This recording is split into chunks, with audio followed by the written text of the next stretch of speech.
To the Global Education Summit co-hosted by Boris Johnson and Uhuru Kenyatta, as well as a number of top African leaders. High on the agenda is the estimated more than 1 billion children left out of school because of lockdown measures. So how will they get back up to speed once the pandemic has passed? Well, there could be lessons to be learned from Kenya, where one program is already bringing hope to teenage moms who have dropped out of school. Catch-up centers are basic literacy classrooms that allow teenage girls to reintegrate into formal education. Our East Africa's Women Affairs correspondent Esther Ogola has visited one of the centers.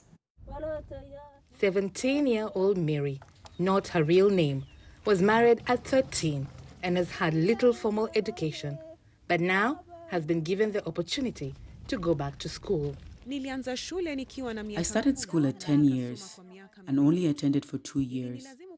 I had to drop out because my aunt needed someone to help her look after cattle. I had only learned to write my name and count up to 50. This center, which is one of 26 across multiple Kenyan counties, operates for half a day, 3 days a week, to enable the girls, most of whom are mothers, a chance to look after their children or earn a living. The centers are funded by a consortium of non-government organizations and offer not just education, but mentors and a makeshift creche. Being a mother would not allow me to even dare think about going back to school. This creche and the childminders is what has allowed me to study. But for girls from pastoralist communities like Mary, cultural perspectives and social challenges mean girls are being left behind. Early marriage. There's also, in some places, it is not very many, but others, there is also child pregnancy, teenage pregnancy. There is also FGM. There are also, prevalence that boys go to school and then girls stay at home, help the mother with house chores. For the girls who have enrolled in this education program, being able to do even the most basic of things such as spelling or writing their name has not only given them a widened sense of identity, but a voice, power, and a sense of control over their lives. Judy is busy at a tailoring shop doing her apprenticeship. She graduated from a catch-up center in her village in June. She will do her apprenticeship for 3 months before she can venture out on her own. Judy dropped out of school to help her father look after his livestock. When he died, the 19-year-old, an orphan, saw marriage as a way out of poverty.